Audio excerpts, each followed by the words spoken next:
জান্নাত এত সহজ নয়। জান্নাতে যেতে হলে সাহাবায়ে কেরামের আদর্শকে অনুসরণ করতে হবে। নবীজি হাদিস শরীফের মধ্যে যে সকল দিক নির্দেশনা দিয়েছেন জান্নাতে যাওয়ার জন্য, সেগুলোকে ফলো করতে হবে, তাহলেই কেবল জান্নাতে যাওয়া যাবে। মুআয রাদিয়াল্লাহু তাআলা আনহু থেকে বর্ণিত, কল কুলতু ইয়া রাসূলুল্লাহ, তিনি বললেন, হে আল্লাহর রাসূল, আখবিরনি বিআমালিন ইউদখিলুনিল জান্নাতা, আমাকে এমন একটি আমলের কথা বলে দিন যা আমাকে জান্নাতে প্রবেশ করাবে। ওয়া ইউবাইদুনি মিনান নার, এবং আমাকে জাহান্নাম থেকে দূরে রাখবে, এমন একটি আমলের কথা আমাকে বলে দিন। কলা, নবীজি বললেন, লাকাদ সাআলতা আন আমরিন আযীম, তুমি একটি বিশাল বড় একটি বিষয় জিজ্ঞেস করেছ।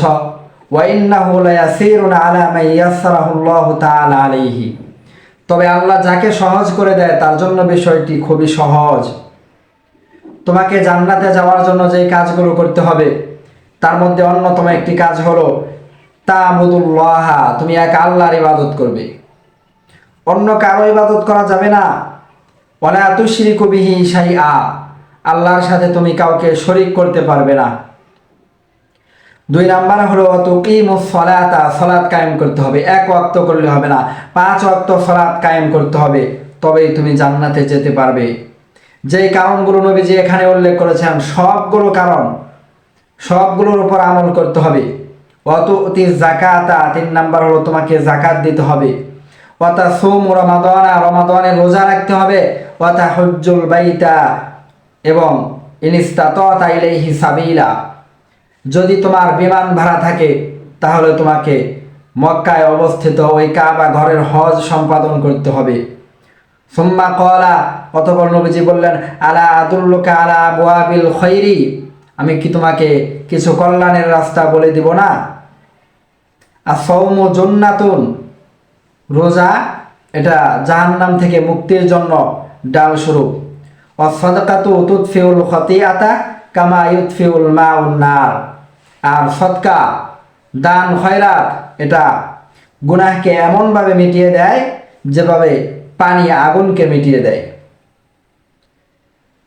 ওয়া সালাতুর রাজুলি ফি জাওফিল লাইল, রাতের অন্ধকারে সালাত আদায় করা। নবীজি একটি আয়াত তেলাওয়াত করলেন, তাতাজাফা জুনুবুহুম আনিল মাদাজি ইয়াদউনা রাব্বাহুম খাওফা ওয়া তামা ওয়া মিম্মা রাযাকনাহুম ইউনফিকুন। তাতাজাফা জুনুবুহুম, যাদের পার্শ্বদেশ, আনিল মাদাজি, বিছানা থেকে পৃথক থাকে, ইয়াদউনা রাব্বাহুম খাওফা ওয়া তামা, তারা ভয় এবং আশা নিয়ে তাদের রবের কাছে দোয়া করে, নিজেদের কৃত গুনাহের ক্ষমা চায়। সুতরাং আমরা যদি জান্নাতে যেতে চাই, জাহান্নাম থেকে দূরে থাকতে চাই, তাহলে আমাদেরকে নবীজির বলে দেওয়া এই বিষয়গুলোর উপর আমল করতে হবে। এখানে কোনো ধরনের স্যাক্রিফাইস চলবে না। দুনিয়ার সব কাজের ক্ষেত্রে আমরা অনেক গুরুত্ব দিতে পারি, কিন্তু ইসলামের কাজের ক্ষেত্রে, পরকালীন কাজের জন্য আমরা সময় ব্যয় করতে পারি না, গুরুত্ব দিতে পারি না। এটা আমাদের জন্য চরম ব্যর্থতা। সুতরাং দুনিয়ার সকল কাজ থেকে সব সময় মুক্ত হয়ে আমাদেরকে এই কাজগুলো করতে হবে। মুয়াজ্জিন যখন আল্লাহু আকবার বলবে তখন দেরি না করে মসজিদে চলে যেতে হবে। যখন সম্পত্তি হবে তখন যাকাত দিতে হবে, কোরবানি করতে হবে, এবং হজ সম্পাদন করতে হবে।